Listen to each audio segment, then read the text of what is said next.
성경 말씀 모시겠습니다. 오늘 은혜 받을 말씀은 구약 시편 43편 말씀입니다. 구약 성경 833페이지에 있는 말씀, 시편 43편, 짧은 시편인데요. 1절부터 5절까지 말씀을 우리 다 같이 함께 읽도록 하시겠습니다. 시편 43편 말씀입니다.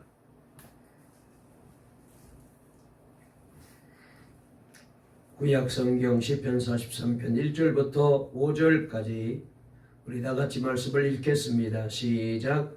하나님이여 나를 판단하시되 경건하지 아니한 나라에 대하여 내 송사를 변호하시며 간사하고 불의한 자에게서 나를 건지소서.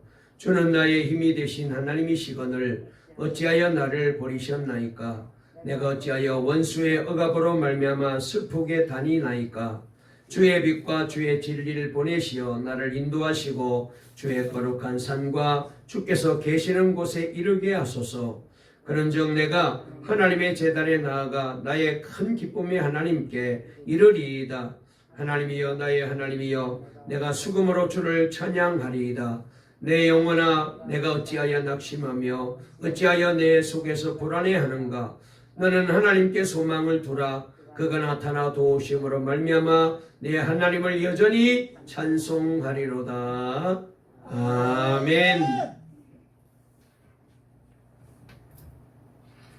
할렐루야.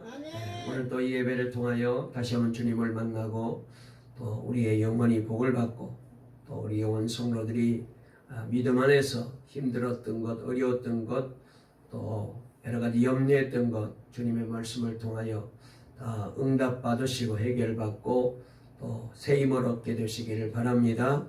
우리 앞뒤 좌우에 있는 분과 한번 인사를 나누실까요? 오늘도 참 잘 오셨습니다. 주님을 만나세요. 은혜 받고 힘을 얻으세요. 말씀이 귀에 쏙쏙 들려지기 원합니다. 할렐루야. 한번 설교 제목 한번 따라해 보실까요? 하나님은 우리를 버리신 적이 없습니다. 또 정확하게 말할까요? 하나님은 우리를 한 번도 버리신 적이 없습니다.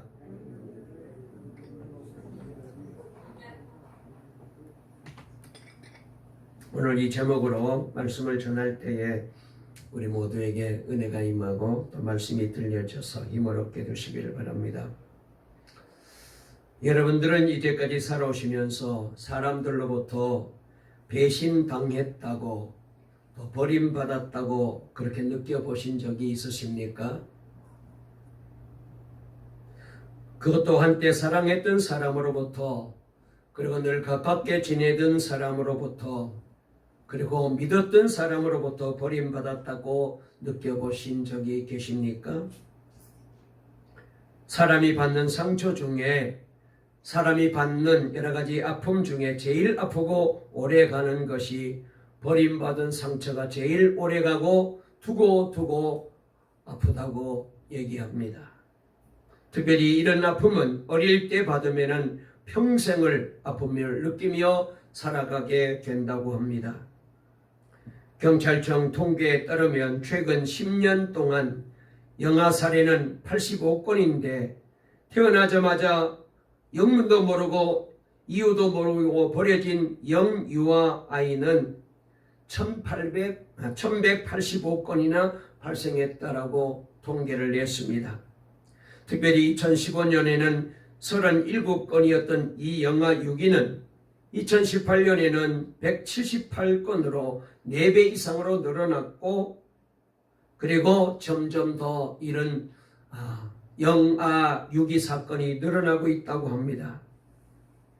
여러분, 이 버려진 아이가 철이 들면서 엄마가 자신을 버렸다고 느껴질 때 그 아픔과 상처는 평생을 가도 지워지지 않게 될 것이며 마음의 큰 아픔으로 남아있게 될 것입니다. 그런데 사람만 버려지는 것이 아닙니다. 이제 곧 장마가 시작이 되고 장마가 끝나게 되면은 많은 분들이 휴가를 갑니다. 그런데 남해안 유명한 관광지나 섬에는 휴가가 끝나고 나면은 휴가 온 사람들이 버리고 간 강아지와 고양이 처리 때문에 골치를 앓고 있다고 합니다. 길에다가 형편이 안 되기도 하고 실증이 나기도 하고 또 병이 들어서 불편해지니까 휴가지에 데리고 와서 버리고 가는 동물이 1년에 5,000마리가 넘는다는 통계를 봤습니다. 그런데 이렇게 버려진 유기견은 한없이 주인을 기다리다가 굶고 병들어 폐사되기도 하고, 살아있는 유기견들은 사람을 보면은 피하고 어떤 때는 사람을 공격하기도 한다고 합니다. 사람에 의하여 버려진 이 아픔과 배신이 동물들을 사납게 만들고 있다고 합니다. 버려지는 아픔은 사람이나 동물이 결코 다르지 않다라는 사실을 다시 한번 새삼 깨닫게 됩니다. 여러분, 우리가 이렇게 버려지고 배신당하고 너무 괴로운 일을 만나게 되면은 자신도 모르게 나오는 탄식이 하나님 어찌하여 나를 버리셨나이까 하는 그런 말일 것입니다. 하나님도 나를 버리셨나 보다 하는 생각이 가장 무서운 생각입니다. 목회를 하다 보면은 이런 아픔을 참 많이 경험하게 됩니다. 그럴 때마다 하나님께 엎드리고 하나님만 바라보게 되죠. 그러나 사실은요, 우리가 정말 하나님의 은혜를 믿는 자인지 아닌지는 이렇게 버려졌다라고 느껴지는 순간에 깨달아지고 그리고 은혜로 다가오게 된다는 사실입니다. 시편 42편과 43편은 학자들 사이에서는 한 시편이라고 보는 이들이 많습니다. 우리가 이미 지난 주일날 42편 말씀을 우리가 살펴봤잖아요. 오늘 43편 말씀과 같은 내용들이 많이 소개되고 있는 것을 보게 됩니다. 보면은 내용도 표현도 거의 같아요. 그런데 왜 이 두 편에 걸쳐서 이 말씀을 우리에게 하나님은 기록해서 이 말씀을 우리에게 주셨을까요? 왜 그랬을까? 말씀을 준비하면서 곰곰이 생각하고 또 묵상해 봤더니 하나님 어찌하여 나를 버리셨습니까? 라는 이 절박한 상황에 처한 자를 위한 메시지이기 때문에 하나님께서 거듭 이 말씀을 우리에게 주고 있다라는 생각을 하게 되었습니다. 여러분, 이런 절박한 처지가 아닌 사람에게는 같은 내용인데 두 편에 거쳐서 똑같은 내용을 기록할 필요가 있을까라고 생각되겠지만, 그러나 하나님으로부터 버림받았구나라는 생각에 시달리는 사람에게는 같은 내용의 시편이 10편, 20편 있어도 부족할 것이라는 생각을 하게 되었습니다. 시편 42편, 43편의 메시지는 구원받은 자는 절망적인 상황도 하나님의 은혜의 때라는 사실을 우리에게 깨닫게 해주어요. 주님은 어떤 처지에서도 함께 하신다고 분명히 약속하셨거든요. 막연히 그렇게 믿으라는 것이 아닙니다. 구원받은 자에게는 주님의 음성이 반드시 들려오게 되는 것입니다. 그래서 오늘 마지막 5절 말씀에 그런 말씀이 잘 나와 있는데요. 우리 한번 5절을 다시 한번 읽어보실까요? 다 같이 읽겠습니다. 시작. 내 영혼아, 내가 어찌하여 낙심하며 어찌하여 내 속에서 불안해하는가? 너는 하나님께 소망을 두라. 그가 나타나 도우심으로 말미암아 내 하나님을 여전히 찬송하리로다. 아멘. 여기 말씀에 보면은 내 영혼아, 어찌하여 그렇게도 낙심하느냐? 어찌하여 그렇게도 괴로워하느냐? 하나님을 기다려라. 하나님의 음성이 들려올 것이다 라고 말씀하십니다.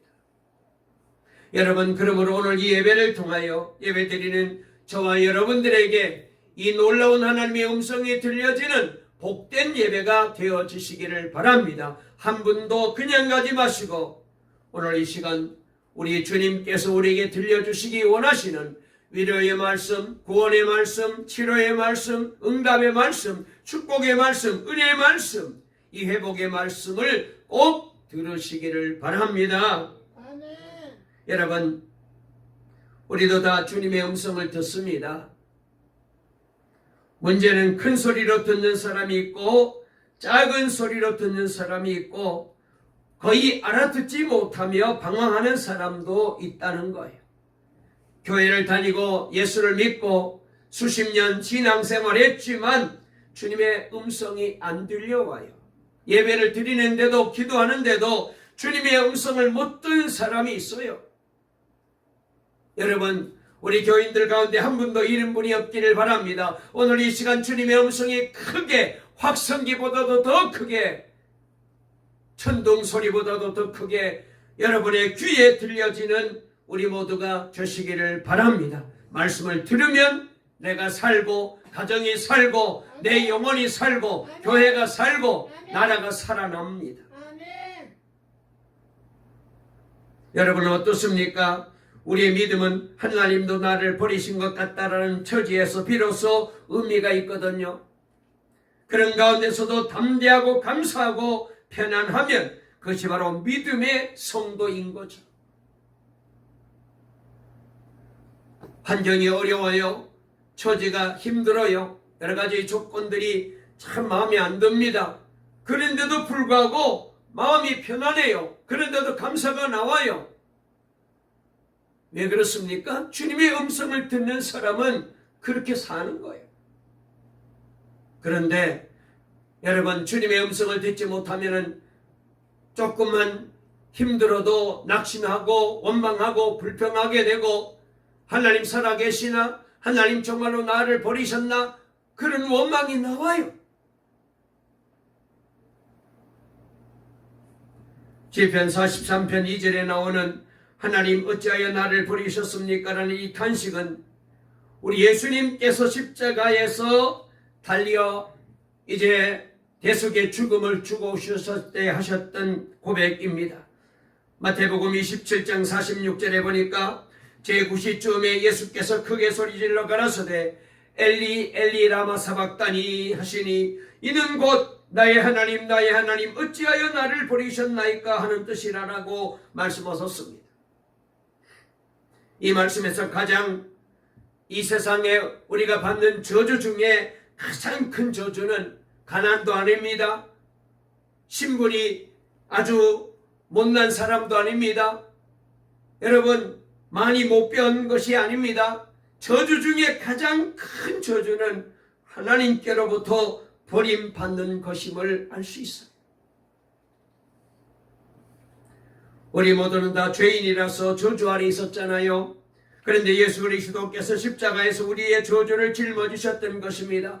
그래서 갈라디아 3장 13절에 보니까 사도 바울은 여기에 대하여 그리스도께서 우리를 위하여 저주를 받은 바 되사 율법의 저주에서 우리를 속량하셨으니 기록된 바 나무에 달린 자마다 저주 아래 있는 자라 하였음이라 라고 말씀하셨습니다. 내가 받아야 할 저주를 예수님이 대신 받으신 거죠. 주께서 우리를 구원하기 위하여, 우리를 살리기 위하여 예수 그리스도께서 하나님으로부터 버림받으시고 저주를 감당하셨습니다. 그랬기에 저주받아야 될 오늘 저와 여러분들이 하나님의 자녀가 되고 구원받게 되고 하나님의 아들, 딸들로 살게 된 거잖아요. 여러분, 이렇게 우리를 구원해 주신 우리 하나님은 어떤 경우에도 결단코 우리를 버리지 아니하시는 하나님이십니다.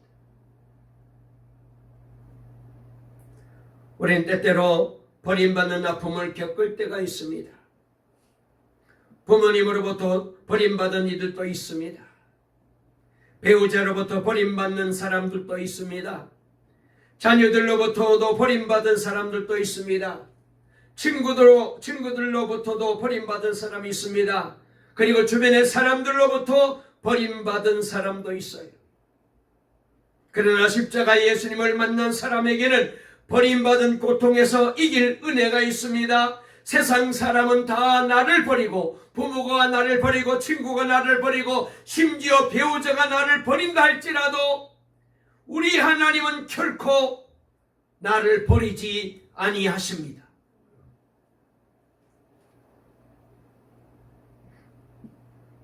오늘 이 은혜가 다시 한번 저와 여러분에게 구체적으로 깨달아지고 믿어지고 이 확신과 이 신앙이 오늘 저와 여러분들의 신앙이 되시기를 바랍니다. 우리 앞뒤 좌우인 분과 한번 인사하실까요? 하나님은 결단코 우리를 버리지 아니하십니다. 아멘. 이 믿음이 바로 예수 믿는 성도들의 신앙이에요. 연단길의 작가 이철환님의 글 가운데 이런 글이 있습니다. 오래전 겨울 어느 저녁 무렵에 중학교 동창을 만났습니다. 서로 경제적인 어려운 처지였는데 저녁을 먹고 함께 길을 걷다가 강아지를 팔고 있는 할머니 한 분을 만났습니다. 친구가 강아지를 좋아하여 들여다보니 할머니가 6마리 중 2마리만 남았다면서 싸게 줄 테니까 한 마리 사가라고 말했습니다. 그러면서 할머니가 말했습니다. 사람들이 아무래도 예쁜 놈들부터 골라 사가요. 그래도 이렇게 2마리 남았을 땐 마음이 괜찮은데 한 마리만 남으면 복이 딱해요. 이놈이 제일로 못났구나. 그래서 마지막까지 남았겠지 생각하면 마음이 짠하잖아요. 그러나 가진 돈이 없어 강아지를 사지 못하고 친구와 헤어져 집으로 가면서 마음이 무거웠습니다. 어린 딸 아이가 오래전부터 강아지를 사달라고 졸랐는데 다음 날이 딸 아이 생일이었기 때문입니다. 다음 날 딸 아이와 시내로 나가 생일 선물로 강아지 인형을 사주었습니다. 집으로 돌아오는 버스 안에서 아이는 강아지 인형을 품에 안고 잠들었습니다. 그런데 집에 도착하여 대문을 열고 들어섰을 때 가족 모두 눈이 휘둥그레졌습니다. 마당에 강아지 한 마리가 나무 밑둥이에 끈으로 메어진 채 눈을 막고 있었던 것입니다. 딸아이는 달려가 강아지를 품에 안았습니다. 마당에 있는 살구나무 아래 편지 한 장이 놓여 있었습니다. 친구의 편지였습니다. 철아나 봉구 다녀간다. 도둑처럼 주인도 없는 집담을 넘었다. 내 딸내미가 생일 선물로 강아지 선물 받고 싶다고 했다면서 어젯밤 너하고 헤어진 뒤 강아지 파는 할머니한테 다시 갔었다. 남은 2마리 중에 조금 더 미운 놈을 사가지고 왔다. 우리 집에서 하루 재우고 오늘 데려왔어. 이 강아지 있잖아. 학교 다닐 적 내 모습을 많이 닮은 것 같다. 나처럼 못나고 공부도 못하는 애들은 어디 가나 찬밥이었으니까. 예수님은 못난 사람들, 힘없는 사람들을 제일로 사랑하셨다는데 말이야. 힘내라. 너는 멋진 소설가가 될 거야. 틀림없이. 친구의 편지를 손에 들고 눈 내리는 하늘을 바라보며 눈물이 흘려내렸습니다.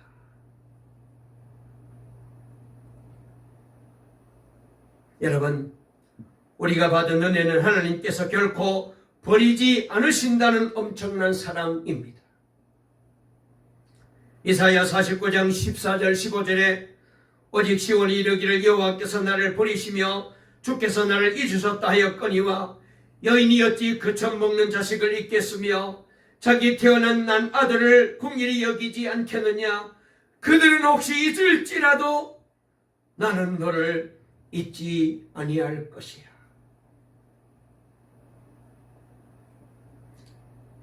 여러분, 그러나 이 은혜는 받는 것도 중요하지만 항상 누리고 사는 것이 더 중요합니다.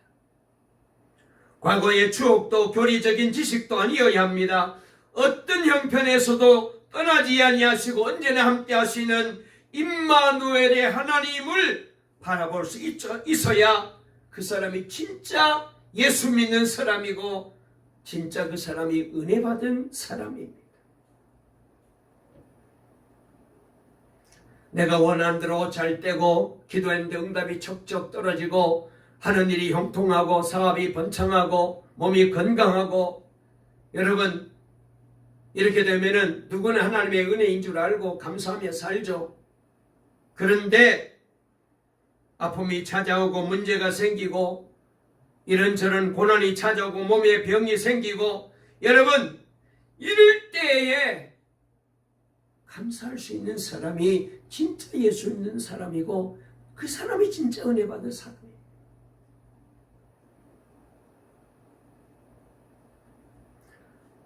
여러분, 예수님의 이름은, 예수는 자기 백성을 자기 죄에서 구원할 자라는 뜻을 가지고 있잖아요.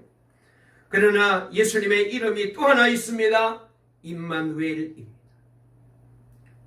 하나님이 우리와 함께 하신다는 뜻이잖아요. 우리는 예수님을 구원주로 믿어야도 하지만 또한 임마누엘의 주님으로 언제나 어디서나 늘 함께 계시는 임마누엘의 주님으로 믿어야 됩니다. 충남 보령에 가면은 천주교 갈매못 순교지가 있습니다. 병임 박해 때 30대 젊은 프랑스 신부들과 나이 많은 어르신 성도들이 잡혀왔어요. 신부들로부터 시작된 목베임은 잔인하고 처참할 정도였다고 합니다. 처형 현장을 바라보던 남은 신부들은 만약 배교하지 않게 되면 저들도 저렇게 목베임을 당할 처지에 놓여있기 때문에 배교할 수밖에 없는 극도의 두려움에 떨게 되었대요. 이때 함께 잡혀온 노년의 성도가 젊은 신부에게 다가가 이 신부를 꼭 껴안아 주면서 이런 말을 합니다.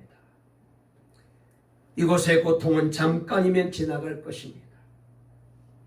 조금 후면 우리는 신부님이 전하신 말씀대로 저 좋은 곳에서 그리스도와 영원히 살게 될 것입니다. 더 좋은 천국을 바라보세요. 이 말에 신부들은 정신을 차리고 새 힘을 얻어 담대히 참수형의 공포를 이겨낼 수 있었다고 합니다. 여러분, 도대체 그 무엇이 이들을 죽음의 두려움도 불사하는 이 순교의 길로 가게 만들었을까요? 그곳 순교 기념 성당 안 입구 벽에 하얀 글씨로 이런 글이 조각되어 있다고 합니다. 예수를 가진 자는 모든 것을 가진 자이다.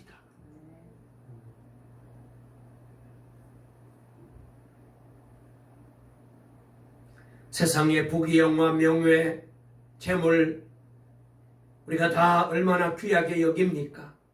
그런데 이것보다 주 예수가 우리의 전부라는 거예요. 한번 따라해 보실까요?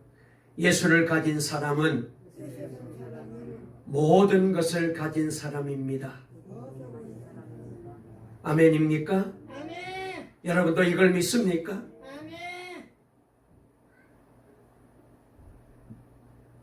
이와 같은 순교 일화를 들을 때에 제 마음에 갈등이 있었어요. 저도 분명히 예수님을 믿지만 순교자에게 있는 죽음도 이기는 이 담대한 믿음, 예수님 한 분이면 충분하다는 이 확신이 나에게는 아직까지도 없는 것 같아요.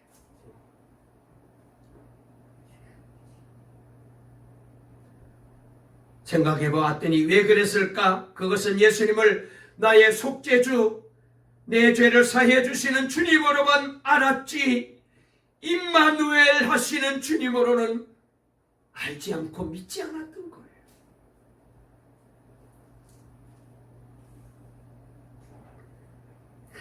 시편 기자는 1절에서 탄원합니다. 주님 저를 변호해 주십시오. 주님 저를 구원해 주십시오. 우리에게도 이럴 때가 올 것을 대비해야 돼요. 사람들에게 버림받았다고 느낄 때가 옵니다. 외로울 때가 와요. 절망이라고 느껴지는 순간이 옵니다. 그때 어떻게 하시겠습니까? 임마누엘이신 예수님을 알지 못하면 그때를 견뎌낼 수가 없어요. 우리가 믿는 예수님은 임마누엘이십니다.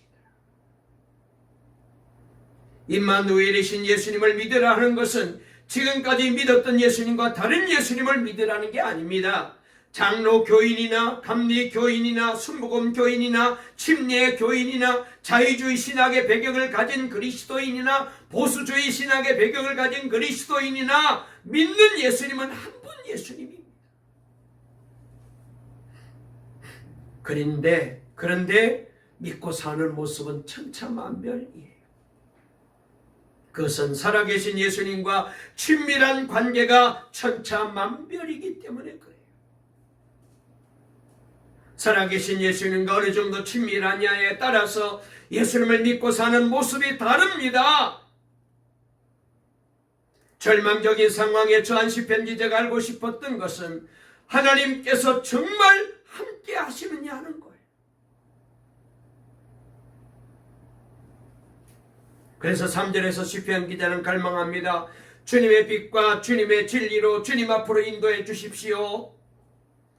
왜 시편 기자는 주님의 빛과 주님의 진리로 인도해 달라고 구하고 있을까요? 여러분, 우리가 잘 아는 대로 우리는 하나님을 직접 눈으로 볼 수가 없잖아요. 죽습니다. 육을 가진 우리는 하나님을 볼 수 없어요. 그래서 하나님께서 그의 백성들에게 빛으로 진리로 임하여 주시는 거거든. 그래서 시편 4편 6절에 보니까 여러 사람의 말이 우리에게 손을 보일 자 누구뇨 하오니 여호와여 주의 얼굴을 들어 우리에게 비치소서라고 말했습니다. 시편 80편 3절에도 하나님이여 우리를 돌이키시고 주의 얼굴빛을 비추사 우리로 구원을 얻게 하소서. 시편 31편 5절에도 내가 나의 영을 주의 손에 부탁하나이다. 진리의 하나님 여호와여 나를 구속하셨나이다 그랬어요. 여기 말씀을 보게 되면은 하나님은 진리로, 하나님은 빛으로 우리에게 오시는 거예요. 그래야 우리가 안 죽어요.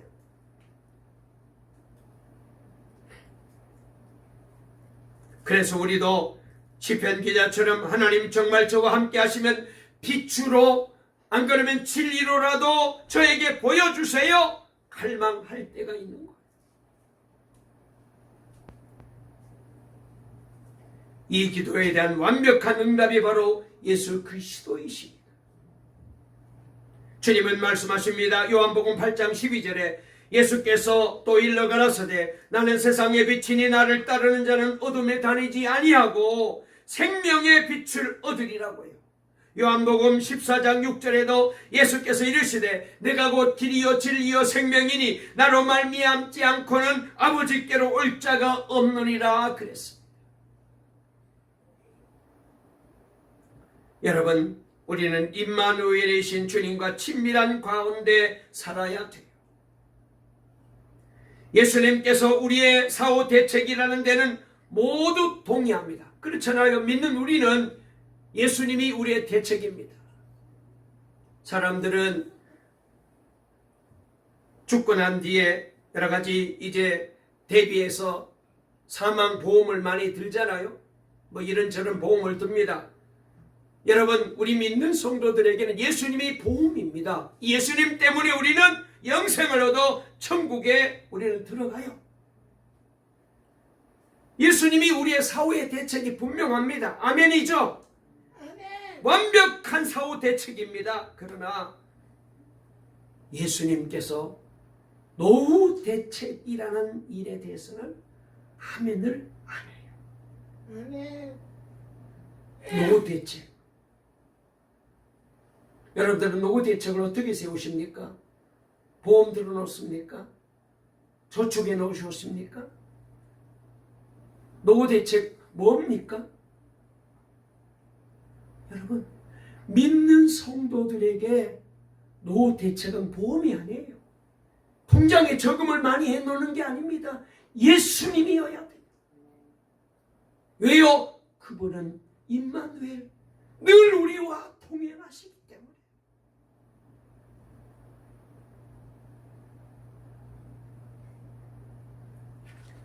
주 예수님을 바라보고 살면 정말 노후에 여기로운 생활을 할 수 있을까요? 그렇지는 않습니다. 주님과 동행하는 사람에게도 부하게 살 수도 있고 궁핍하게 살 수도 있습니다. 사도 바울이 빌립보 4장 11절부터 13절에 이렇게 말했잖아요. 내가 궁핍함으로 말하는 것이 아니라 어떤 형편에든지 나는 자족하기를 배웠노라. 나는 비천에 처할 줄도 알고 풍부에 처할 줄도 알아. 모든 일에 곧 배부름과 배고픔과 풍부와 궁핍에 처할 줄 아는 일체의 비결을 배웠노라. 내게 능력 주신 자 안에서 내가 모든 것을 할 수 있느니라 그랬어요. 사도 바울은 궁핍에 처할 줄도 알고 풍부에 처할 줄도 안다고 했습니다. 하나님이 종에게 이보다 더 좋은 조건은 없을 거예요. 비천에 처할 줄도 알고 풍부에 처할 줄도 알아야 주님께서 마음껏 쓰실 수가 있죠. 여러분, 그런데 여기 말씀을 우리가 자세히 살펴보게 되면은 비천의 형편에 사는 법을 아는 자에게는 문제가 될 것이 없습니다. 왜냐하면은 아무리 어려워도 이것도 하나님이 내게 주신 은혜라고 생각하고 견디면 되고 주님 바라보면 됩니다. 그런데 풍부의 형편에 사는 법만 배운 사람은 갑자기 어려움을 치게 되면은 원망이 나와요. 불평이 나와요. 예수 믿어도 소용없더라. 기도해도 소용없더라. 이거 어떻게 살아야 되지? 고민하게 되어요.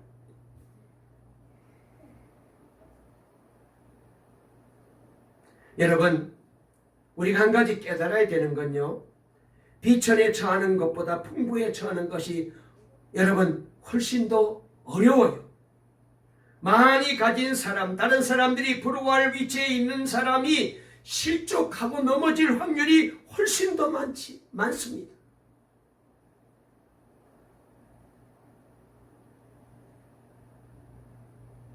내가 어떤 상황에 처하든지 대처하는 법은 한 가지입니다. 빌립보 4장 13절, 내게 능력 주시는 자 안에서 내가 모든 것을 할 수 있습니다. 임마누엘의 이 신앙을 가지게 되면요, 환경이 문제가 안 될 겁니다.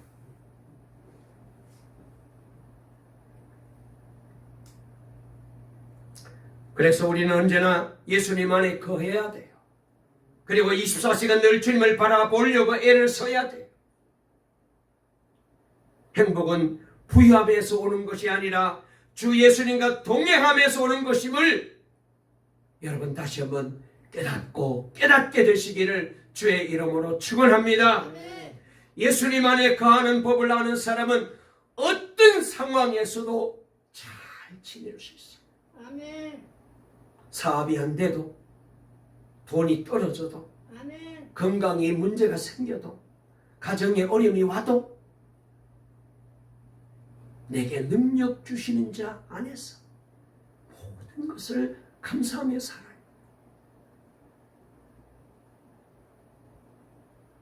어떤 형편에서도 감사하고 어떤 형편에서도 기뻐하고 어떤 형편에서도 순종하며 살 수 있어요.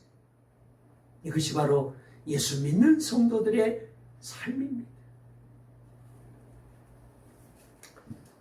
말씀을 정리하려고 합니다.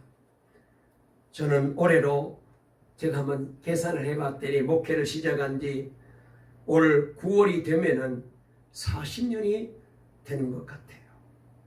만 40년이 되어요.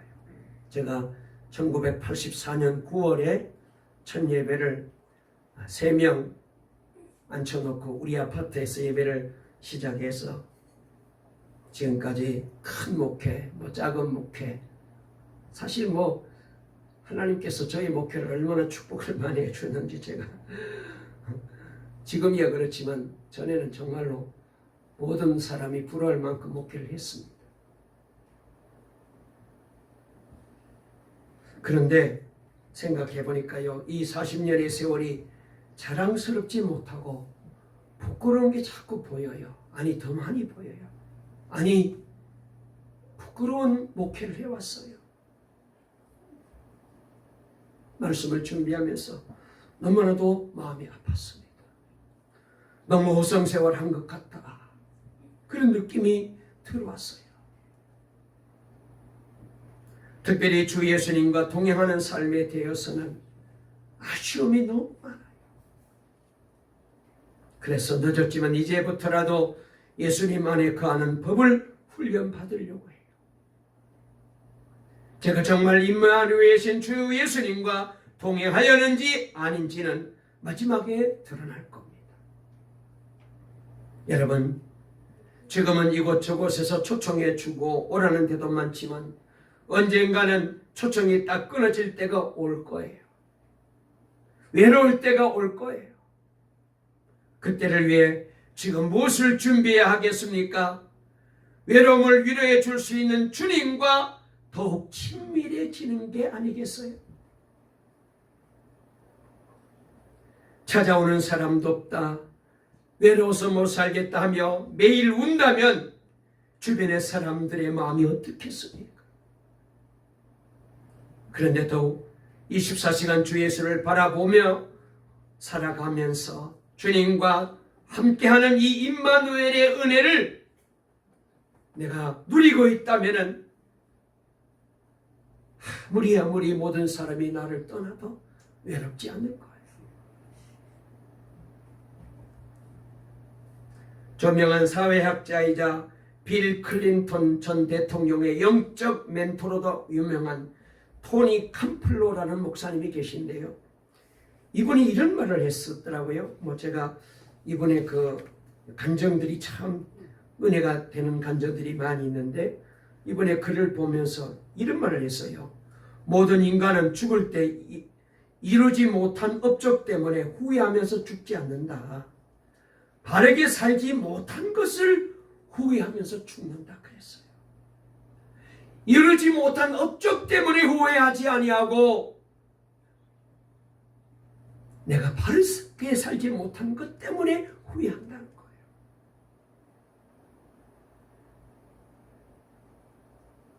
여러분, 저와 여러분들은 마지막 날 내가 바르게 살지 못해서, 내가 바르게 믿지 못해서, 내가 주님과 바르게 관계를 맺지 못하고 주님과 동행하지 못해서 마지막 날 후회하는 사람이 되어서는 안 돼요.